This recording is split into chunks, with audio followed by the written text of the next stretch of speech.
Hello, everyone. Have a good afternoon for all of you guys. In behalf of Drummond Advisors, I'm Lucas Couto from communications team. And on behalf of all Drummond Advisors, I have to say thank you for all of you that are joining us today on this special webinar, preparing for what's next, U.S. trade policy, tariffs, and tax planning. Will have the presence of Henrique Tsukamoto, our tax director, Nuku Agor, our operations director, Adriano Oliveira, our tax consultant, and Izar Galbinski, our tax consultant.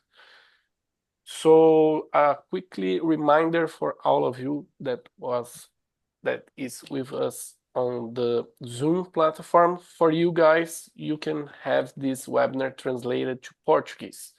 You just have to click on the icon below, on the below of your screen called interpretation. There, Paula will be translating simultaneous to Portuguese. I will just say in Portuguese this message, so I will have a brief moment of talking in Portuguese to make clear this message. Pessoal, todo mundo que está inscrito aqui e acompanha o webinar pelo Zoom consegue acompanhar essa sessão em português, clicando aqui no link, aqui no ícone de Interpretation. Lá nós temos a Paula, uma tradutora que está fazendo a tradução simultânea para este webinar. Thank you once again for your attention, for your subscription, and Henrique, the floor is yours, my friend. Perfect. Thank you so much, Lucas. Good afternoon, everybody. Thank you for your time and for being here. Also, thank you, Nuku, Agor, Adriana Oliveira, and Izar also for joining me in this webinar. We will talk about some things that are on the news. Everybody is listening about these tariffs and the new plans for, the new government as well. So we are going to explain a little bit about the tariffs and also about the proposal of the new bill that, has been on the news as well.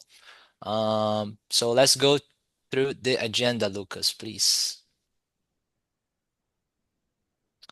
Just a quick disclaimer as well, which is very important. So this presentation is not supposed to be used or intended to be used as a legal advice or a consultation. Okay, so if you do have your specific case or scenario that you would like to discuss, everybody here at Drummond Advisors can help you in a separate conversation, a separate call. Okay, so do not take any information presented here as an advice for your own situation. Thank you. All right, so the first half of this webinar, we will discuss Trump's new tariff policy. We'll, provide a little introduction.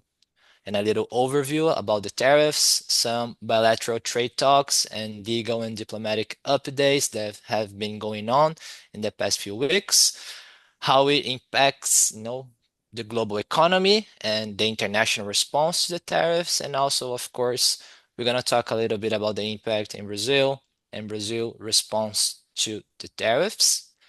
And then in the second part of this webinar, we will discuss the One Big Beautiful Bill Act. So we will concentrate our presentation on the tax provisions, the business, international tax, individual, and state and gift tax provisions. There are other proposals in this bill, but we will mainly focus on the tax-related matters. All right.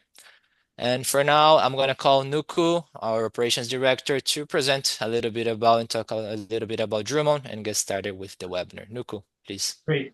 Thanks, Enrique. Hello, everyone. I am Nuku Ado, operations director here with Drummond.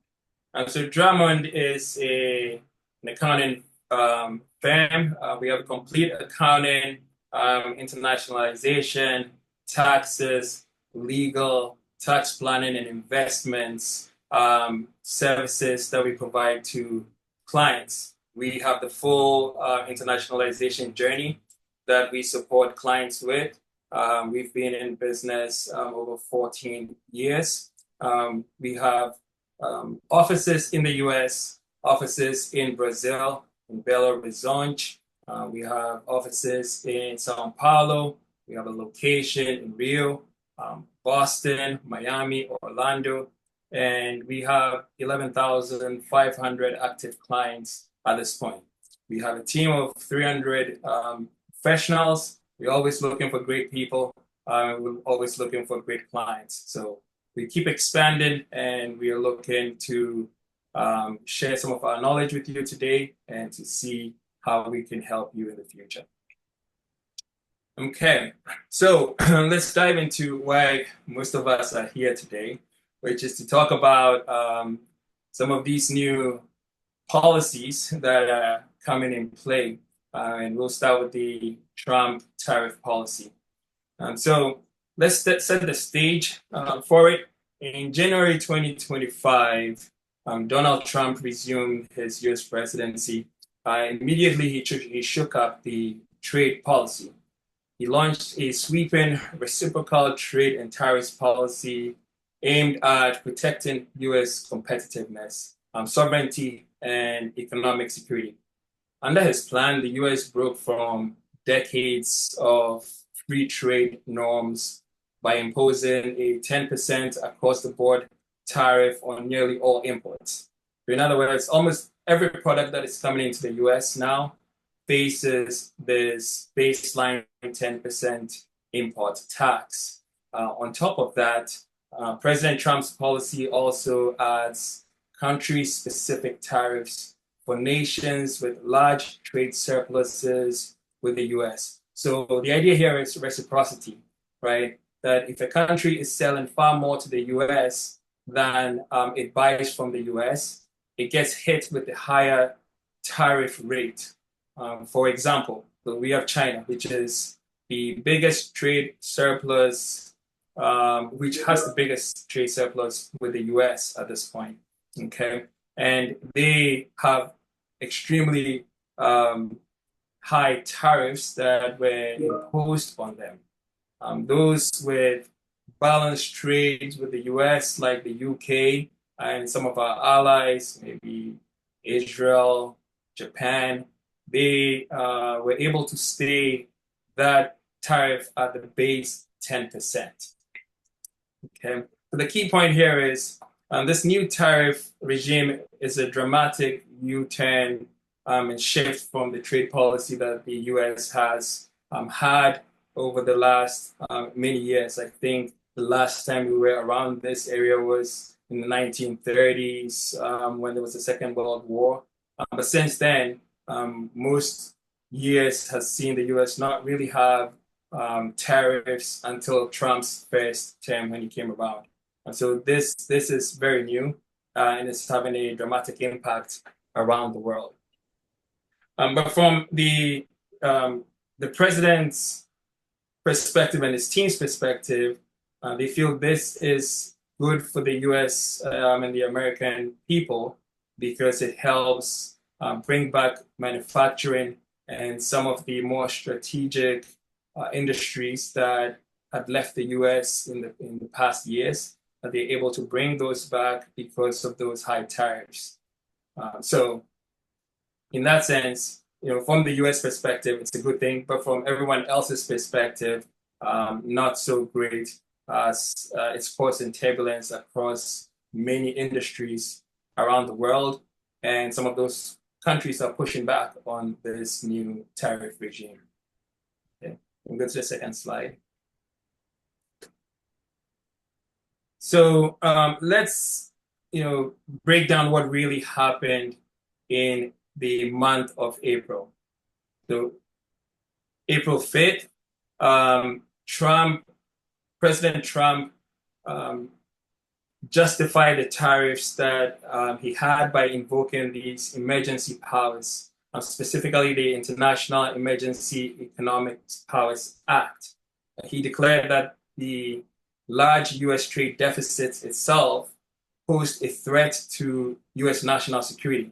So by declaring that, he was then able to use the powers that were under that legal definition of national security to come up with these new tariffs, which typically would have required that the Congress would pass a new law that he would sign into place, because Congress typically has the power to enact tariffs. But by declaring that it was an international emergency, then the president has the capability to go ahead and impose the tariffs. Obviously, there's been legal challenges, which we'll talk about later on in the webinar. But by invoking these legal powers, he was able to impose the tariffs. The initial rollout in April was the baseline 10% that kicked off April 5th. The administration then went ahead and paused that. In addition to that 10%, they enacted country-specific, really high taxes, tariffs on some countries. So countries that were closer to the U.S. tended to get lower tariffs. Others that had higher deficit, that we didn't have surpluses in trading with, got imposed much higher ones. And there was about 56 to 75 countries that ended up having their incremental reciprocal tariffs reduced. So they reduced that and left it at a baseline 10% whilst there was negotiations. So for 90 days, there's been a pause from April all the way through just the early July for countries to be able to come in and negotiate with the United States to cut new trade deals. So all countries had that rollback except for China. China didn't. China actually on, I believe it was April 9th, got incremental tariffs imposed on them, and at some point went up all the way to 145%, which was, super significant. And China, in turn, obviously turned around and imposed 125% tariffs on the United States. So in April, we saw a full-blown trade war between the two largest economies in the world, and was not good for international trade. So there's been a global backlash. The response has been swift. It's been negative. China filed an official complaint at the World Trade Organization. They called the U.S. Tariffs reckless and a threat to the multilateral trading system that's been around for the last several years since after the Second World War. So more than 20 WTO member countries voiced grave concerns. U.S. allies like Australia, the EU, they were quite upset. Some of them, sought meetings with the Trump administration, came to Washington to come and discuss these issues. Japan's prime minister was here. South Korea, Israel was here. They all came to try and get some relief from these tariffs because it was impacting the industries in their countries. On the domestic front in the US, obviously there are different types of industries and businesses that are impacted differently. So if you're manufacturing in the US, you're excited about these tariffs. If you are a company or doing business where you are importing products to sell here, then it is really impacting your business negatively. So there are some states that have much more trade with international trade than others. So some of those states banded together and sued the Trump administration to try and get the tariffs removed. So these legal filings came through. I would say on May 28th. That was not maybe a couple of not too long ago, so a week and a half ago thereabouts. One of these legal challenges ended up going the way of the folks who filed it. So on May 28th, a federal court of international trade ruled that the President Trump had overstepped his authority under the IEEPA.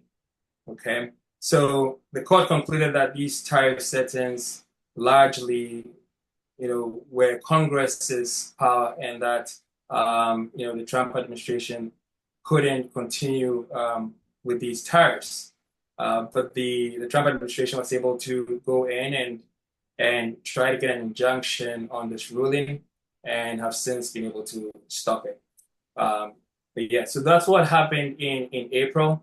A little bit of blowback happening in May so far at this point. So can we go to the third slide?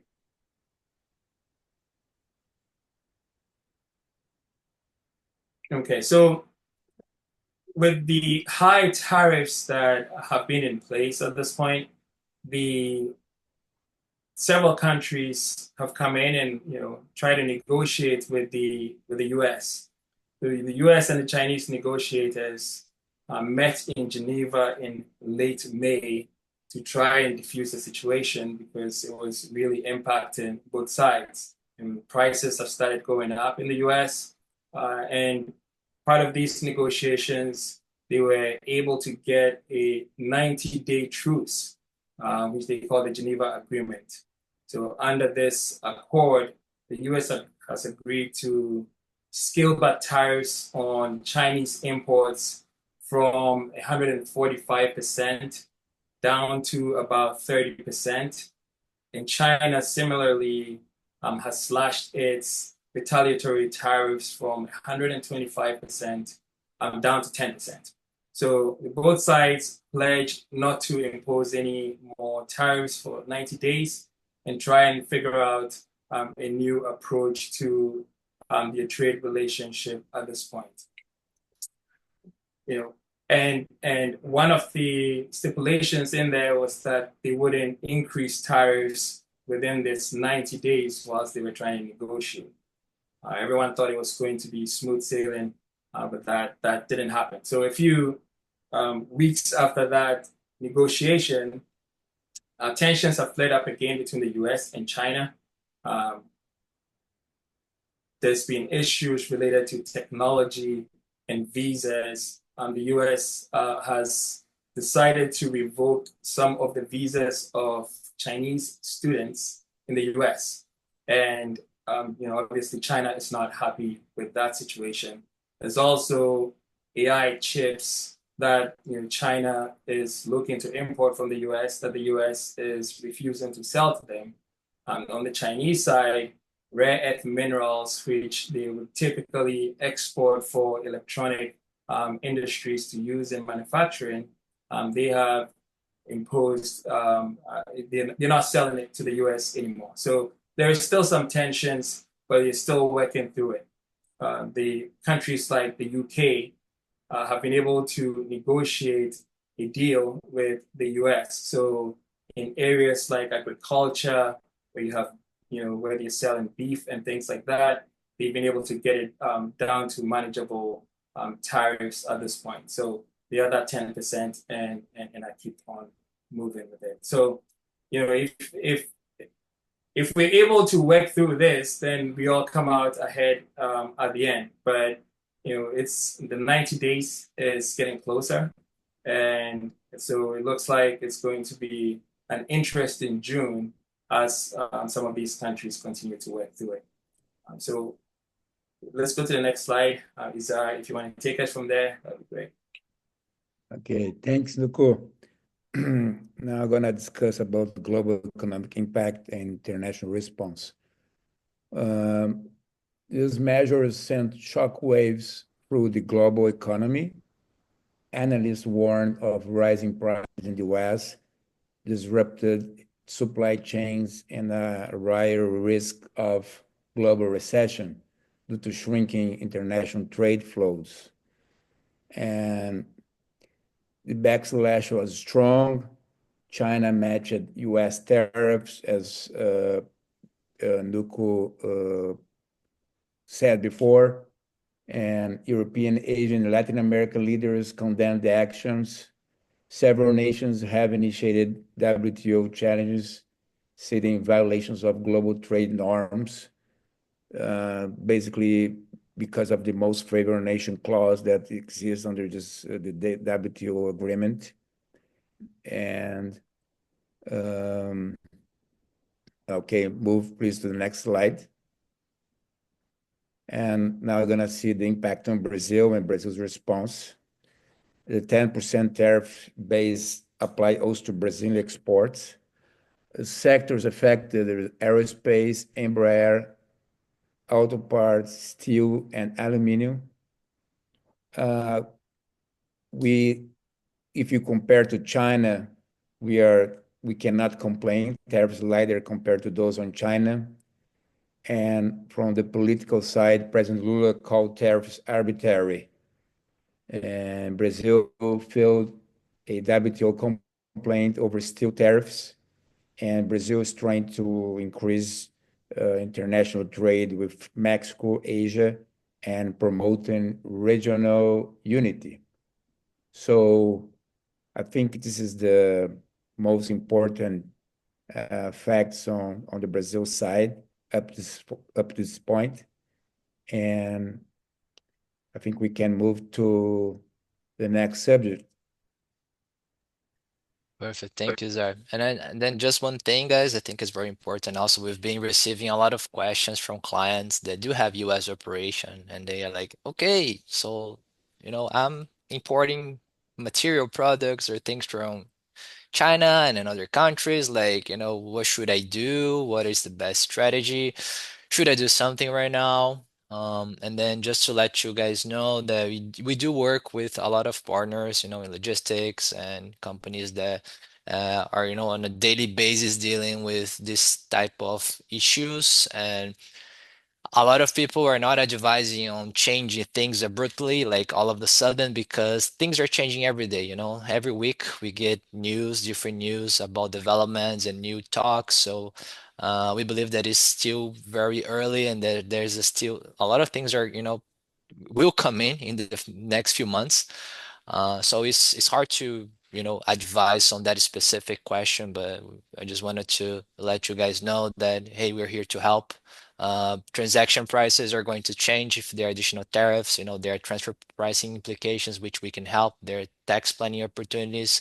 If you do need help with, tariffs, logistics aspects, we do have partners that we can work together. So just wanted to leave that message out there as well. I don't know if Nuku, you have anything else before we move to the next subject here. Oh no, yeah, I completely concur with you. Where there are, we've also received similar questions from clients, and some asking for advice, which we can't necessarily give as to whether they needed to send their products rerouted to certain countries and then make some changes over there and send it to the US if that works. Obviously, that's something that they have to figure out what they do with it. But there's a lot of concerns around for most people, and it's one of those where we have to wait a little bit and see what it looks like after these 90 days. All right, thank you, Nuku. So let's go to the next subject here, the so-called One Big Beautiful Bill Act. So yeah, we can go to the next slide, Lucas, please. All right. So as of today, the bill has passed the House. So now we will proceed to Senate. As you guys can see, it was a really, really tight margin by one vote. So, I mean, there has been a lot of scrutiny already in the media, and we do believe that there are going to be a lot of discussions and modifications. And again, this is not enacted yet, so we just passed the House. It needs to go to the Senate, so there might be changes and modifications, but we will present what we found on the bill and a summary on the main tax aspects that we identified that will for sure affect taxpayers in the U.S. Next slide, please. All right, so I'll start with the business tax provisions. Some of these are honestly they're not bad. I know just in a standalone perspective of income tax, they do help on paying less taxes. So I'm not going to talk about the economics of it, like how this will affect other areas of the country, but on a standalone perspective of paying less taxes, a lot of these are good. So the first one is the Section 198 deduction, which is the QBI deduction, qualified business income. This was set to expire now in 2025. So the bill is proposing some changes, which would be to make permanent this QBI deduction and also increase from 20 to 23%. There will be some modifications in the phasing for wages and some investment limitations, specifically for the known as SSTB, which is specified service trader businesses, which do have some limitations. So there are some limitations, but if that's made permanent, that's good news, especially for partnerships that do have active income. The second one, I think it affects most of businesses in the US, which is the bonus depreciation. The bonus depreciation was set to phase out by 2027, so it will decrease up to 0% by 2027. And this new bill, it would restore the bonus depreciation to 100% until 2029. So for those of you that have, tax planning strategies that, take advantage of bonus depreciation, that's good news.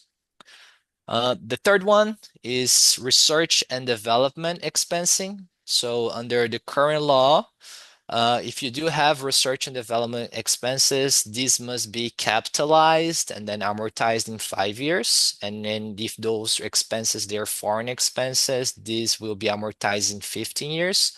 So the new bill is trying to restore something that, we already had in the past in the law, which is to expense 100% of US research and development until 2029, but there will be no change to foreign research and development expenses. So again, if you're a US business that heavily invests in research and development, that would be good so that you can get that extra expense and reduce your taxable income.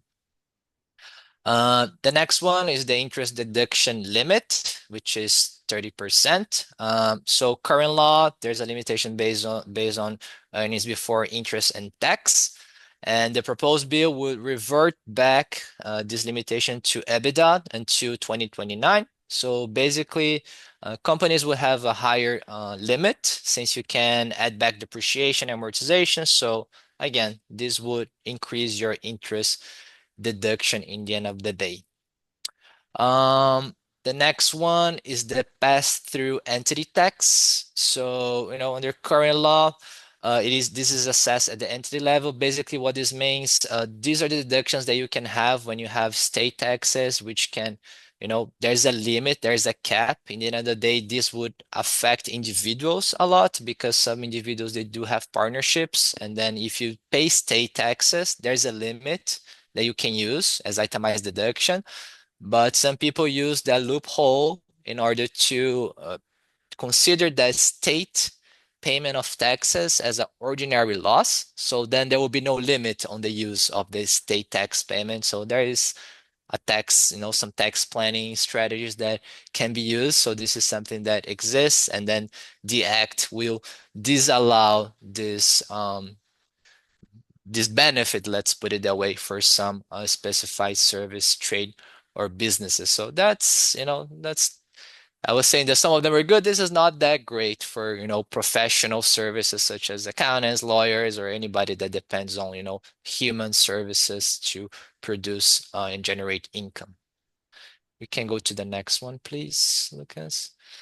And then a few last ones here for businesses. So charitable deductions. So under the current law, if you have a C corporation, you can deduct up to 10% of deductions of 10% of your taxable income. Okay, that 10% will continue, but it would in the new bill you will have an additional requirement where in order to get the deduction, your charitable contribution needs to be at least 1% of your taxable income. So you need to basically, like, your deduction will be dependent on the amount that you donated, the 10% of the taxable income, and the taxable income will be very important, right, to determine if you do have deduction. So if you're operating in a loss position, yes, you're not going to have any deductions, of course, but this will impact, how much deduction you can have with these donations. The next one, which is important, is the excess business losses. So this one is here under business, but in the end of the day, and again, it will impact individuals a lot. Because let's say that you have a partnership where you're generating losses to offset, W-2 income or any form of active income, other nature that you have of income. The current law allows you to treat, the excess loss as NOL and carry forward that excess loss. But the new bill would change the limitation and it would eliminate the concept of NOL. It doesn't mean that you're losing those losses, just means that it would take you more time to take advantage of those excess business losses. Okay, so this is not that great from a taxpayer perspective. And then the last one, this one is new. There's no provision under the current law, which is structure expensing. What does that mean? That if you invest in certain industries, okay, such as manufacturing, extraction, agriculture, and you're building factories or similar structures, the cost for those, what we call capex, they could be 100% expense. So it's kind of like a bonus depreciation for investment in big structures like factories and other similar, not land, but buildings that can be used to manufacture, extraction, and agriculture. So that one, it would benefit the companies in those industries. Okay. Next slide, please. All right. So international tax provisions, there will be some changes. There are three main ones that we're gonna discuss here briefly, which is the GILTI, which is Global Intangible Low Tax Income, the FDII, which is the Foreign Derived Intangible Income, and the BEAT, which is the Base Erosion and Anti-Abuse Tax. So GILTI and FDII, basically what's gonna happen is that those are complicated rules which we could present, through webinars just to talk about them. So if you're not familiar with them, that's okay. But the main message here is that today you have an effective tax rate that is like 10.5% or 13.125% for FDII and 10.5% for GILTI. Those will be increased a little bit. So if you're a US resident that has, foreign companies or participation in foreign companies, you have CFCs, and you have to deal with those anti-deferral rules, you might have to pay a little bit more tax if these tax provisions are approved. Okay. And then the BEAT rate, it will be permanently be set at 10.1%. It was the proposal under current law is that it would increase to 12.5% after 2025, but under the Big Beautiful Act, it will be reduced to 10.1% for the future. Okay, so again, in the end of the day, just in a standalone basis, a lot of these changes would benefit you in terms of paying taxes. But again, there are consequences to any fiscal changes. So we're not going to get into this webinar. So I'm going to pass to Adriana now to present the other tax provisions for individuals and states. Adriana? Thank you, Henrique. Thank you so much. It's a pleasure to be here with you all today. As Henrique said, it's just we're just bringing some news, talking about, and not bringing, but discussing some news that we are hearing every day. And these are the key tax provisions that we see. We can move forward, please, Lucas. Next. Yes, next slide. Thank you. So from the individual perspective, what we see in the new bill that is proposed and is already approved by the House, is now in the Senate, are the following. Well, the main thing here is that the new bill proposed to make the previous one, the previous Trump's bill, the TCJA, permanent. It was expiring. Most of the provisions were already expiring, so many of them are made permanent by this new bill. So from the individual perspective, we can see that the individual tax rates, the highest was supposed to go back by the end of, by the beginning of 2026, go back to the 39.6%. So with the new bill, it will be at the 37 cap, as we see is the highest bracket here. We do have 7 tax brackets, right? So the new bill proposed to make them permanent. And the previous ones, the lower ones, I would say, they would be subject to inflation adjustment, but not the highest tax bracket. There is no inflation adjustment for the highest tax bracket. Another provision that we see is about the standard deductions. So there will be it is proposed to be a temporary increase through 2028 on the standard deductions. So married filing jointly, so couples filing jointly, there would be an increase of $2,000. Head of household, an increase of $1,500. And singles, those individuals that file single, would be there would be an increase of $1,000 in the standard deduction. Okay, the standard deduction is that one that you don't have to look at what deductions, you don't itemize, you just take the standard deduction. So that's the new amounts for 2026 on, if it passes the Senate and everything. So we'll see that.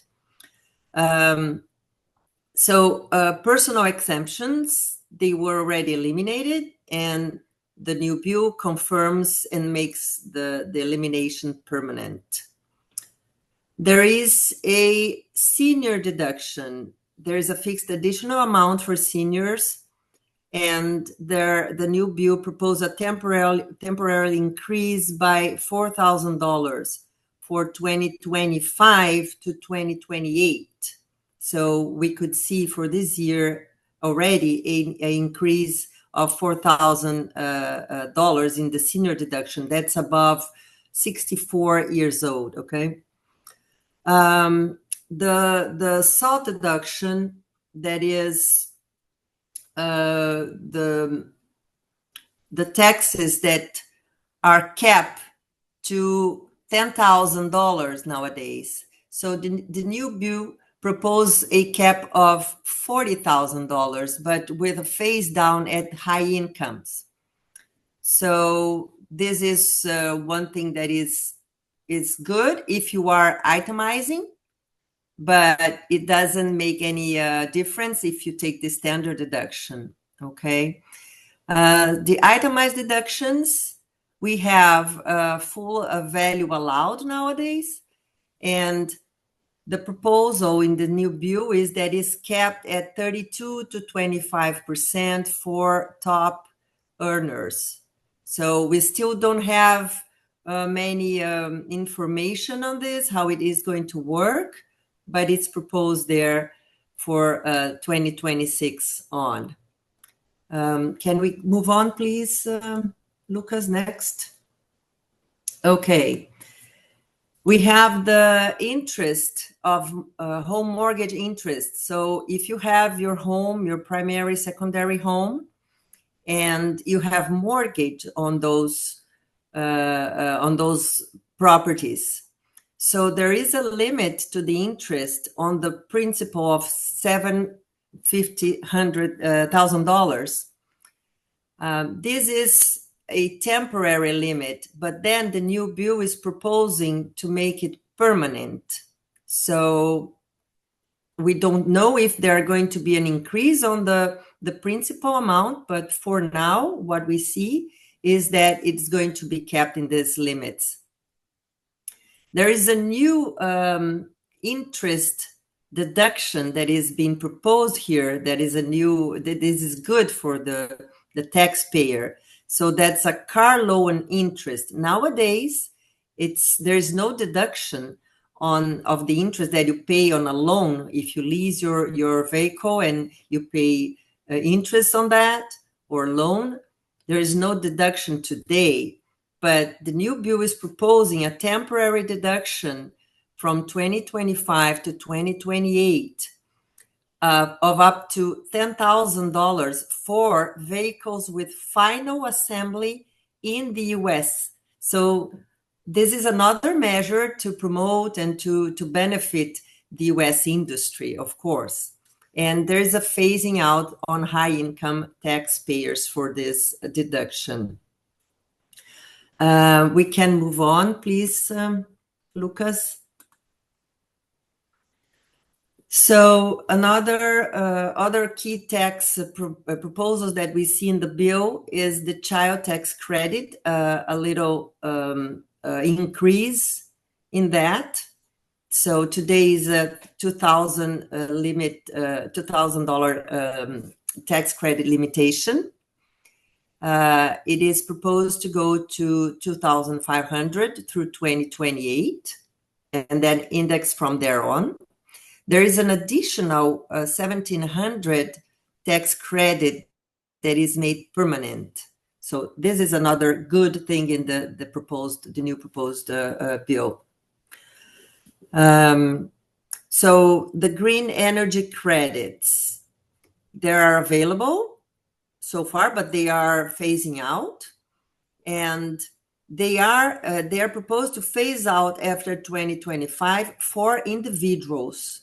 So we've seen lots of green energy credits, lots of people taking advantage of those, and they still can.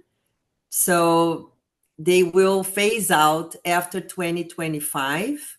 So if you're thinking about getting some, electric vehicle and, those efficient energy green credits, so you should take them now, because they are phasing out. They're proposed to phase out in the new bill as well. There is a special deduction in this new bill, this proposed bill there, that bill that's already passed the House, for tips, overtime pays, and the auto loans, as we just talked about. So for tips and overtime paid, so those people that have lower salaries, and they have most of their salaries on tips and overtime pay, it's proposed to have a deduction for those income. We still don't know about the limits. We're still waiting for some more information about that, but that's a good thing for the lower income taxpayers.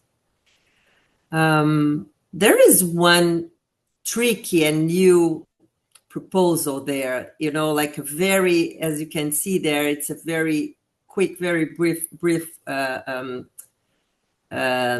modification there, very brief proposal there that might impact a lot all the taxpayers, all the people that work in the United States, and individuals. This is applied to individuals and send money abroad. There is an outbound remittance tax proposed there in the new bill. Today, there's no tax on that. The new bill proposed a 3.5 excise tax on all remittance abroad. So individuals, this is for individuals, not for companies. So individuals that send money abroad might be subject to this 3.5 excise tax effective January 1st, 2026. This is a big thing. It's like in Brazil, our EOF, right, that we have. So this is a major impact on individuals that send money abroad. And there are lots of, there's a major importance here. If you do that often, that, might consider a tax planning there that could mitigate or avoid this kind of taxations. Okay. Lucas, can we move on, please? Well, finally, this very brief mention about state and gift tax provisions. Nowadays, there is a lifetime exemption limit of $13.99 million. This was supposed to sunset by the end of 2025. So the new bill proposed a not an extension, to make permanent this lifetime exemption at the amount of 15 million and indexed by inflation from 2026 on. So this is a good provision there for taxpayers, and of course for high income taxpayers, high wealthy, that would take advantage of this limitation there. So here too, we can see a lot of possibilities for succession estate planning as well. And of course, we can take care of that and make studies about that as well for you. I think that these are the key tax provisions that we would talk about, Henrique. So, Yeah, Nuco, I think I get back to you. Thank you so much. Thank you, Adriana. Yeah, and again, guys, this is a provision. I mean, we expect a lot of modifications and discussions and, news in the coming months, but this can definitely affect all of you that are US taxpayers. We'll be here, to support you through this journey, just like we've been in the 2017 bill. So, we're ready, we're paying attention, and then again, we're here to serve and consult and plan together so that you can, make sure that your tax planning makes sense with the current law. And then most importantly, also just going back to the tariffs, I think one of the things that for sure is going to happen is that transaction prices are going to change, So again, something that we always tell our clients that we need to pay attention to transfer pricing regulations. This is something also that our and this is extremely, extremely important. Okay. So just wanted to also make sure that you guys understand that we do provide that support and that type of service as well. All right. Nuku, final remarks on your end, Izar? No remarks. Thank you, Izar. All right. So guys, here is our QR codes. I think Lucas will pass the slides. This presentation will also be available on YouTube. Okay. And then if you do want the slide shared with us, shared with you, I think you can also request, or this will be sent to you automatically once we're done. Okay. But just wanted to thank Nuku, Adriana, and Izar for being here today. I know you guys are busy, so thank you for your time and for being here, and for all of you that joined us today in this webinar. And again, we are here to serve, support you. So if you need anything, please reach out to us, and then we can discuss your needs. All right. Lucas, thank you so much. I know you're there in the background. Thank you, Paula, as well, for the translation. And I'll see you guys next time. Thank you, everybody. Thanks, Have a everyone. good one. Bye-bye. Bye-bye. Bye.